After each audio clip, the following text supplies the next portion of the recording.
Et WACA, ce n'est pas juste la Banque mondiale non plus, c'est toute une plateforme qui rassemble beaucoup de partenaires, vous l'avez compris, on a les pays, on a les organismes régionaux, nous avons d'autres partenaires techniques et financiers qui sont associés à WACA.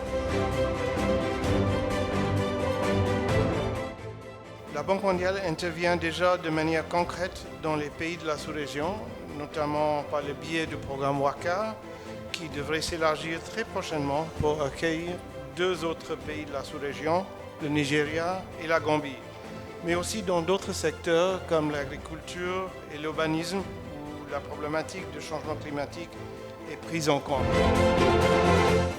Nouakchott en particulier est menacée. La côte du sud de la Mauritanie, à partir du Cap Téméris vers l'embouchure du fleuve Sénégal, est menacée. À cause de l'érosion côtière, la ville de Grand Laou a été déplacée. Et c'est juste les villages qui sont sur la bande côtière qui sont encore là et qui sont menacés.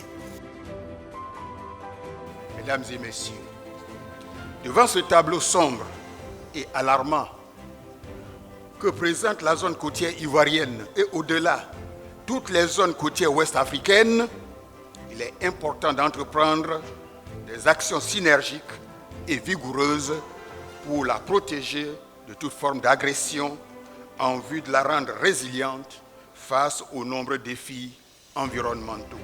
Il y a un problème d'une manière générale. Ce problème est créé par les hommes. Ces hommes, c'est à la fois le public et le privé.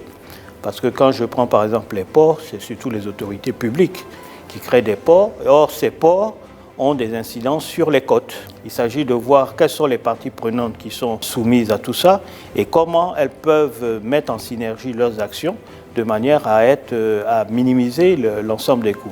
Alors on a fait une étude économique pour l'année 2017 et donc pour 4 pays, Sénégal, Côte d'Ivoire, Bénin et Togo, l'érosion, les inondations et la pollution côtière coûtent 3,3 milliards de dollars. C'est 2000 milliards de CFA. Alors ça, c'est une année et c'est environ 5% du PIB de ces pays.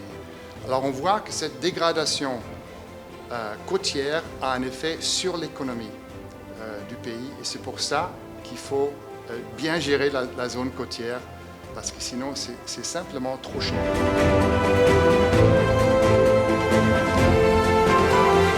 On peut simplement retenir que ce premier dialogue dédié au secteur privé est une excellente initiative.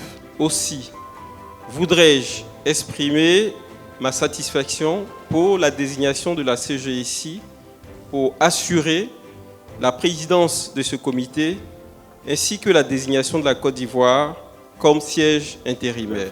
Nous attendons beaucoup des résolutions qui seront prises et ces résolutions vont nous servir de documents de travail que nous allons faire utiliser au Togo à notre tour. Il y a espoir et l'espoir vient de justement réunir tous les acteurs autour de la table. Il ne faut pas qu'on reste là, il faut qu'on continue le dialogue et qu'on arrive à des solutions concrètes.